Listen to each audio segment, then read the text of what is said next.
أعوذ بالله من الشيطان الرجيم. بسم الله الرحمن الرحيم. ياسين والقرآن الحكيم إنك لمن المرسلين على صراط مستقيم تنزيل العزيز الرحيم لتنذر قوما ما أنذر آباؤهم فهم غافلون لقد حق القول على أكثرهم فهم لا يؤمنون إنا جعلنا في أعناقهم أغلالا فهي إلى الأذقان فهم مقمحون وجعلنا من بين أيديهم سدا ومن خلفهم سدا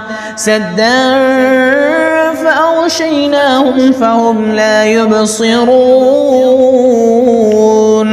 وسواء عليهم أأنذرتهم أم لم تنذرهم لا يؤمنون إنما تنذر من اتبع الذكر وخشي الرحمن بالغيب فبشره بمغفرة وأجر كريم إنا نحن نحيي الموتى ونكتب ما قدموا وآثارهم وكل شيء أحصيناه في إمام مبين واضرب لهم مثلا أصحاب القرية إذ جاءها المرسلون إذ أرسلنا إليهم اثنين فكذبوهما فعززنا بثالث فقالوا إنا إليكم مرسلون قالوا ما أنتم إلا بشر مثلنا وما أنزل الرحمن من شيء إن أنتم إلا تكذبون قالوا ربنا يعلم إنا إليكم لمرسلون وما علينا إلا البلاغ المبين قالوا إنا تطيرنا بكم لئن لم تنتهوا لنرجمنكم وليمسنكم منا عذاب أليم قالوا طائركم معكم أئن ذكرتم بل أنتم قوم مسرفون وجاء من أقصى المدينة رجل يسعى قال يا قوم اتبعوا المرسلين اتبعوا من لا يسألكم أجرا وهم مهتدون وما لي لا أعبد الذي فطرني وإليه ترجعون أأتخذ من دونه آلهة إن يردني الرحمن بضر لا تغن عني شفاعتهم شيئا ولا ينقذون إني إذا لفي ضلال مبين إني آمنت بربكم فاسمعون قيل ادخل الجنة قال يا ليت قومي يعلمون بما غفر لي ربي وجعلني من المكرمين وما أنزلنا على قومه من بعده من جند من السماء وما كنا منزلين إن كانت إلا صيحة واحدة واحدة فإذا هم خامدون. يا حسرة على العباد ما يأتيهم من رسول إلا كانوا به يستهزئون. ألم يروا كم أهلكنا قبلهم من القرون أنهم إليهم لا يرجعون. وإن كل لما جميع لدينا محضرون. وآية لهم الأرض الميتة وحييناها وأخرجنا منها حبا فمنه يأكلون. وجعلنا فيها جنات من نخيل وأعناب وفجرنا فيها من العيون ليأكلوا من ثمنه وما عملته أيديهم أفلا يشكرون. سبحان الذي خلق الأزواج كلها مما تنبت الأرض ومن أنفسهم ومما لا يعلمون. وآية لهم الليل نسلخ منه النهار فإذا هم مظلمون. والشمس تجري لمستقر لها ذلك تقدير العزيز العليم. والقمر قدرناه منازل حتى عاد كالعرجون القديم. لا الشمس ينبغي لها أن تدرك القمر ولا الليل سابق النهار وكل في فلك يسبحون. وآية لهم أنا حملنا ذريتهم في الفلك المشحون وخلقنا لهم من مثله ما يركبون. وإن نشأ نغرقهم فلا صريخ لهم ولا هم ينقذون إلا رحمة منا ومتاعا إلى حين. وإذا قيل لهم اتقوا ما بين أيديكم وما خلفكم لعلكم ترحمون وما تأتيهم من آية من آيات ربهم إلا كانوا عنها معرضين. وإذا قيل لهم أنفقوا مما رزقكم الله قال الذين كفروا للذين آمنوا أنطعم من لو يشاء الله وطعامه إن أنتم إلا في ضلال مبين. ويقولون متى هذا الوعد إن كنتم صادقين. ما ينظرون إلا صيحة واحدة تأخذهم وهم يخصمون فلا يستطيعون توصية ولا إلى أهلهم يرجعون. ونفخ بالصور فإذا هم من الأجداث إلى ربهم ينسلون. قالوا يا ويلنا من بعثنا من مرقدنا هذا ما وعد الرحمن وصدق المرسلون إن كانت إلا صيحة واحدة فإذا هم جميع لدينا محضرون. فاليوم لا تظلم نفس شيئا ولا تجزون إلا ما كنتم تعملون. إن أصحاب الجنة اليوم في شغل فاكهون هم وأزواجهم في ظلال على الأرائك متكئون لهم فيها فاكهة ولهم ما يدعون. سلام قولا من من رب رحيم وامتازوا اليوم أيها المجرمون ألم أعهد إليكم يا بني آدم ألا تعبدوا الشيطان إنه لكم عدو مبين وأن اعبدوني هذا صراط مستقيم ولقد أضل منكم جبلا كثيرا أفلم تكونوا تعقلون هذه جهنم التي كنتم توعدون اصلوها اليوم بما كنتم تكفرون اليوم نختم على أفواههم وتكلمنا أيديهم وتشهد أرجلهم بما كانوا يكسبون ولو نشاء لطمسنا على أعينهم فاستبقوا الصراط فأنى يبصرون ولو نشاء لمسخناهم على مكانتهم فما استطاعوا مضيا ولا يرجعون ومن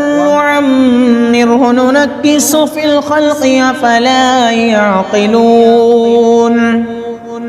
وما علمناه الشعر وما ينبغي له إن هو إلا ذكر وقرآن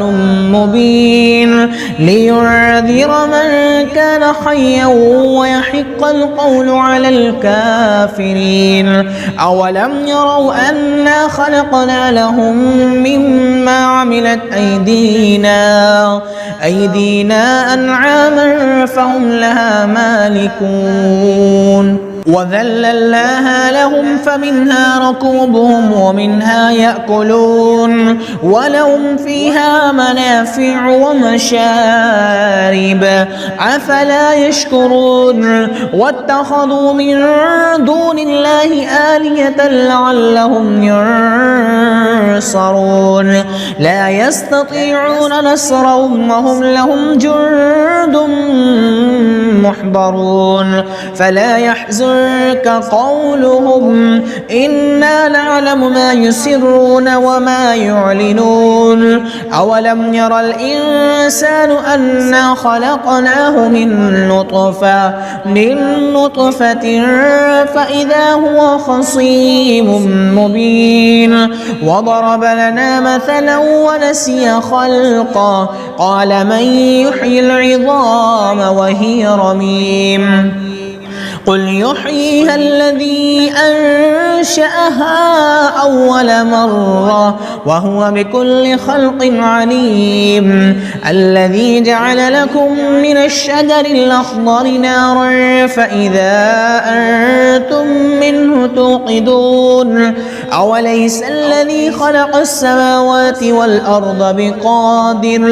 بقادر على أن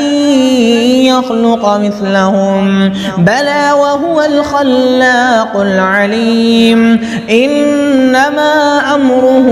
إذا أراد شيئا أن يقول له كن فيكون فسبحان الذي بيده ملكوت كل شيء وإليه ترجعون بسم الله الرحمن الرحيم الرحمن علم القرآن خلق الإنسان علمه البيان الشمس والقمر بحسبان والنجم والشجر يسجدان والسماء رفعها ووضع الميزان ألا تطغوا في الميزان وأقيموا الوزن بالقسط ولا تخسروا الميزان والأرض وضعها للأنام فيها فاكهة والنخل والنخل ذات الأكمام والحب ذو العصف والريحان فبأي آلاء ربكما تكذبان خلق الإنسان من صلصال كالفخار وخلق الجان من مارج من نار فبأي آلاء ربكما تكذبان رب المشرقين ورب المغربين فبأي آلاء ربكما تكذبان مرج البحرين يلتقيان بينهما برزخ لا يبغيان فبأي آلاء ربكما تكذبان يخرج منهما اللؤلؤ والمرجان فبأي آلاء ربكما تكذبان وله الجوار المنشآت في البحر كالأعلام فبأي آلاء ربكما تكذبان كل من عليها فان ويبقى وجه ربك ذو الجلال والإكرام فبأي آلاء ربكما تكذبان يسأله من في السماوات والأرض كل يوم هو في شأن فبأي آلاء ربكما تكذبان سنفرغ لكم أيها الثقلان فبأي آلاء ربكما تكذبان يا معشر الجن والإنس إن استطعتم أن تنفذوا من أقطار السماوات والأرض فانفذوا لا تنفذون إلا بسلطان فبأي آلاء ربكما تكذبان يرسل عليكما شواظ من نار ونحاس فلا تنتصران فبأي آلاء ربكما تكذبان فإذا انشقت السماء فكانت وردة كالدهان فبأي آلاء ربكما تكذبان فيومئذ لا يسأل عن ذنبه إنس ولا جان فبأي آلاء ربكما تكذبان يعرف المجرمون بسيماهم فيؤخذ بالنواصي والأقدام فبأي آلاء ربكما تكذبان هذه جهنم التي يكذب بها المجرمون يطوفون بينها وبين حميم آن فبأي آلاء ربكما تكذبان ولمن خاف مقام ربه جنتان فبأي آلاء ربكما تكذبان ذواتا أفنان فبأي آلاء ربكما تكذبان فيهما عينان تجريان فبأي آلاء ربكما تكذبان فيهما من كل فاكهة زوجان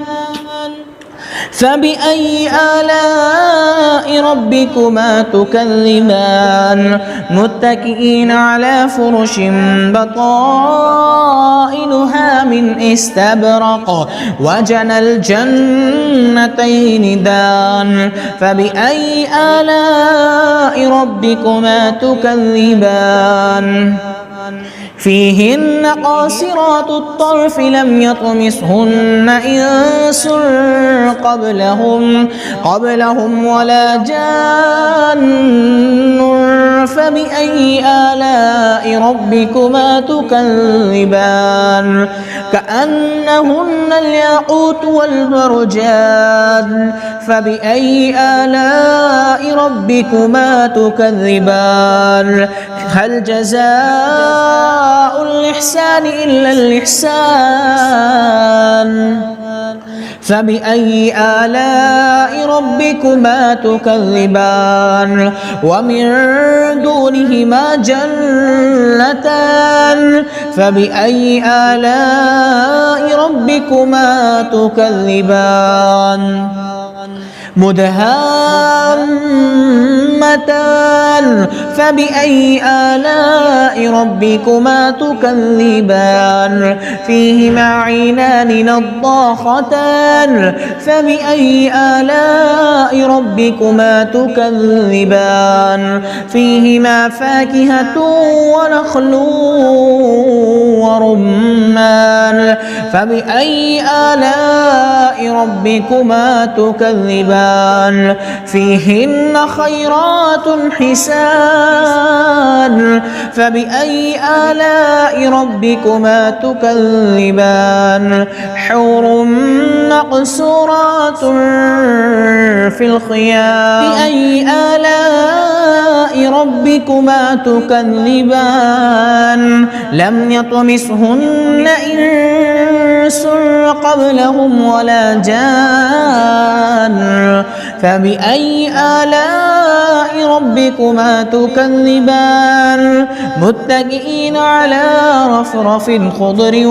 وعبقري حسان فبأي آلاء ربكما تكذبان تبارك اسم ربك ذي الجلال والإكرام بسم الله الرحمن الرحيم إذا وقعت الواقعة ليس لوقعتها كاذبة خافضة رافعة إذا رجت الأرض رجا وبست الجبال بسا فكانت هباء منبثا وكنتم أزواجا ثلاثا فأصحاب الميمنة ما أصحاب الميمنة وأصحاب المشأمة ما أصحاب المشأمة والسابقون السابقون أولئك المقربون في جنات النعيم ثلة من الأولين وقليل من الآخرين على سرر موضونة متكئين عليها متقابلين يطوف عليهم ولدان مخلدون بأكواب وأباريق وكأس من معين لا يصدعون عنها ولا يعزفون وفاكهة مما يتخيرون ولحم طير مما يشتهون وحور عين كأمثال اللؤلؤ المكنون جزاء بما كانوا يعملون لا يسمعون فيها لغوا ولا تأثيما إلا قيلا سلاما سلاما وأصحاب اليمين ما أصحاب اليمين في سدر مخضود وطلح منضود وظل ممدود وماء مسكوب وفاكهة كثيرة لا مقطوعة ولا ممنوعة وفرش مرفوعة إنا أنشأناهن إن شاء فجعلناهن أبكارا عربا أترابا لأصحاب اليمين ثلة من الأولين وثلة من الآخرين وأصحاب الشمال ما أصحاب الشمال في سموم وحميم وظل من يحموم لا بارد ولا كريم إنهم كانوا قبل ذلك مترفين وكانوا يصرون على الحنث العظيم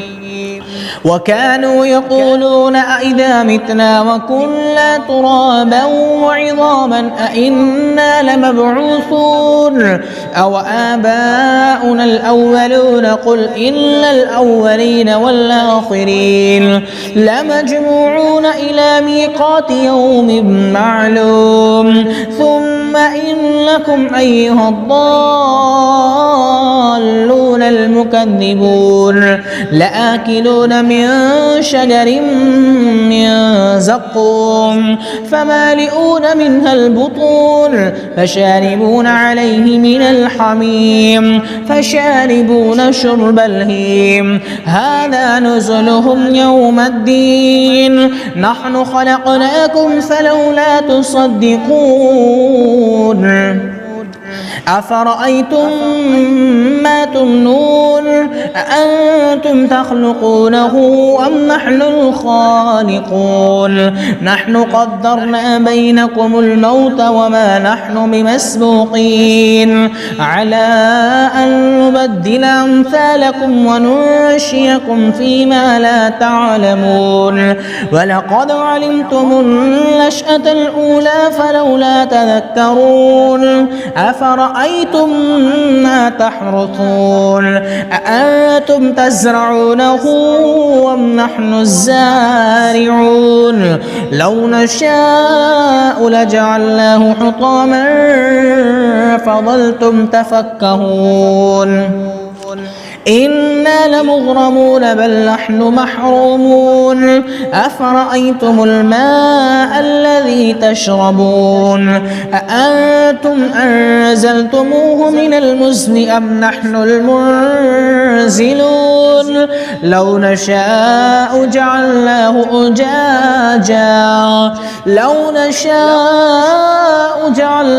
أجاجا فلولا تشكرون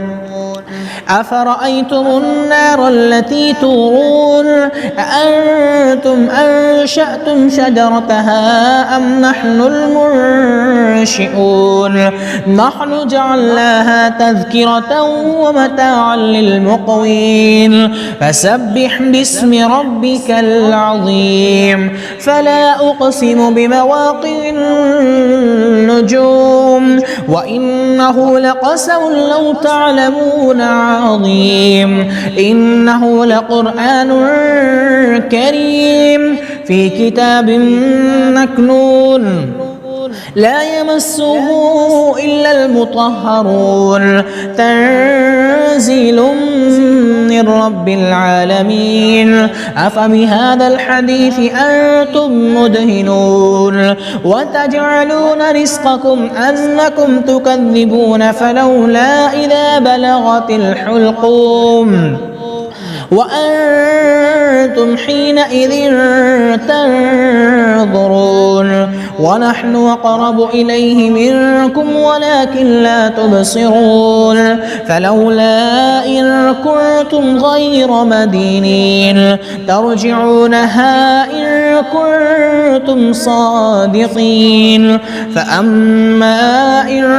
كان من المقربين فروح وريحان وجنة نعيم وأما إن كان من أصحاب أصحاب اليمين فسلام لك من أصحاب اليمين وأما إن كان من المكذبين الضالين فنزل من حميم وتصلية جحيم إن هذا لهو حق اليقين فسبح باسم ربك العظيم بسم الله الرحمن الرحيم تبارك الذي بيده الملك وهو على كل شيء قدير الذي خلق الموت والحياة ليبلوكم أيكم أحسن عملا وهو العزيز الغفور الذي خلق 7 سماوات طباقا ما ترى في خلق الرحمن من تفاوت فارجع البصر هل ترى من فطور ثم ارجع البصر كرتين ينقلب إليك البصر خاسئا وهو حسير ولقد زينا السماء الدنيا بمصابيح وجعلناها رجوما للشياطين وأعتدنا لهم عذاب السعير وللذين كفروا بربهم عذاب جهنم وبئس المصير إذا ألقوا فيها سمعوا لها شهيقا وهي تفور تكاد تميز من الغيظ كلما ألقي فيها فوج سألهم خزنتها ألم يأتكم نذير قالوا بلى قد جاءنا نذير فكذبنا وقلنا ما نزل الله من شيء إن أنتم إلا في ضلال كبير وقالوا لو كنا نسمع أو نعقل ما كنا في أصحاب السعير فاعترفوا بذنبهم فسحقا لأصحاب السعير إن الذين يخشون ربهم بالغيب لهم مغفرة وأجر كبير وأسروا قولكم أو اجهروا به إنه عليم بذات الصدور ألا يعلم من خلق وهو اللطيف الخبير هو الذي جعل لكم الأرض ذلولا فامشوا في مناكبها وكلوا من رزقه وإليه النشور أأمنتم من في السماء أن يخسف بكم الأرض فإذا هي تمور أم أمنتم من في السماء أن يرسل عليكم حاصبا فستعلمون كيف نذير ولقد كذب الذين من قبلهم فكيف كان نكير أولم يروا إلى الطير فوقهم صافات ويقبضن ما يمسكهن إلا الرحمن إنه بكل شيء بصير أمن هذا الذي هو جند لكم ينصركم من دون الرحمن إن الكافرون إلا في غرور أمن هذا الذي يرزقكم إن أمسك رزقا بل لجوا في عتو ونفور أفمن يمشي مكبا على وجهه أهدى أمن يمشي سويا على صراط مستقيم قل هو الذي أنشاكم وجعل لكم السمع والأبصار والأفئدة قليلا ما تشكرون قل هو الذي ذرأكم في الأرض وإليه تحشرون ويقولون متى هذا الوعد إن كنتم صادقين قل إنما العلم عند الله وإنما أنا نذير مبين فلما رأوه زلفة سيئت وجوه الذين كفروا وقيل هذا الذي كنتم به تدعون قل أرأيتم إن أهلكني الله ومن معي أو رحمنا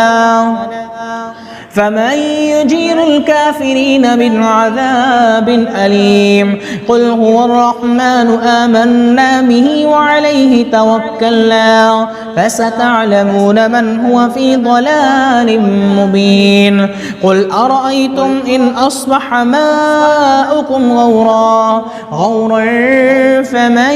يأتيكم بماء معين